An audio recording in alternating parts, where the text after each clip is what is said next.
St. Pierre came out and he did an interview. And if you read the interview, you would come to the conclusion that St. Pierre just threw some water on the fire that is the talk of himself and Khabib. Let me give you an example. He talked about the weight cut and that the weight cut could and likely would be an issue. That pulling down to 155 and attempting to recoup in 24 hours could be a deficit to him. Just by example, one of the things he says, yeah, okay, it doesn't look like he's going to do it. That's not how George's psychology works. George has never been one of these athletes that's like the Tony Robbins that throws these wonderful catchphrases out. Well, you must be confident and, you must believe in yourself. He's never been that guy. When George comes out and tells you something that sounds like a negative, he's actually talking to himself in large part. So when he tells you, the public, by example, the weight cut is going to be a factor, he's telling himself, hey, George, get a few pounds off. Change your body a little bit and get closer to 155. When he comes out and says anything that sounds like self-doubt, he as an athlete has always operated on that. When he has any level of insecurity, it makes him get out of bed a little bit earlier and put a couple more miles in. When he has any level of question of, can I deal with this opponent's skills, he then goes and works on the defenses and the offenses to those skills. Within the same interview, just in case you thought old George was showing some kind of a weakness to his confidence, within the same interview, he also said, UFC hasn't offered me this fight. I don't know if they will. I ran off with their 170-pound title. I ran off with their 185-pound title. And I don't think they want me to run off with their 155-pound title. So before you think that he isn't thinking about this match, which in truth was his idea to start with, I would encourage you to study the history of George St. Pierre interviews. Not just to look at his fight, but to look at his interviews, because he is one of the few guys who lets you in. He takes the power away from a negative emotion by identifying and calling out that emotion. You guys ever been threatened? I mean, did anybody ever threaten you?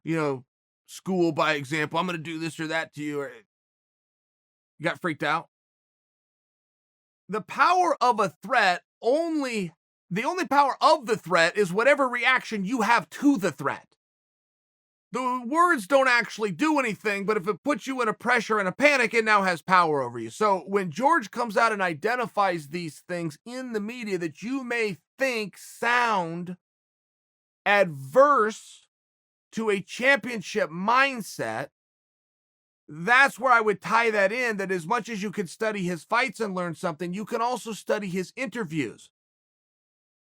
George would look at himself as an athlete and tell you that mentally he wishes he was different. That would be the one wrong assessment that George would have. George's mind is amongst his most powerful weapons. And his mind is very normal to other athletes' minds. He just doesn't always know that. And one of the great things he does is to discuss some of the inner emotions he has, because it takes their power away.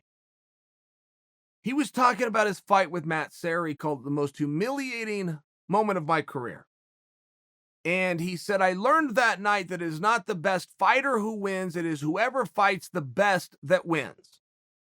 And not only is that right, but to expand upon his thought, I would not encourage you as an athlete to be careless. I would encourage you to care less. There is power in any relationship. It could be a business relationship. It could even be a personal relationship. One person is going to care more than the other, and whoever cares less has the power. Now, I know that sounds very unromantic, but it doesn't make the statement any less true. There is power in caring less than your opponent. And on fight night, it can largely come down to an energy. You talk about somebody who's nervous or has pressure, all these different things. What does that mean? How does that change what you're trained to do? Well, it doesn't, but it will stop you from doing it for a longer period of time. Pressure creates a stress, stress creates a fatigue. It's just a very real thing. These athletes will go out there, any sport that you want to do, and they will get tired. But they could do the exact same thing in practice for twice the time. At the same level of intensity, they could do it for twice the time. What's different? Stress. Pressure. That's the only thing that's different. When you drop the light and you put the crowd in there and you put a referee with a whistle, it's different than being in the practice room doing the exact same thing, but there's no stress. It's all fun and games till you're keeping score. So if you can be the one that cares less, not being careless, caring less, or what George said, which it is not the best fighter, it's whoever fights the best. I would tell you, the more I listen to George, and the more I hear him deflecting and putting up possible roadblocks to the fight between he and Khabib, the more I think that fight's going to happen.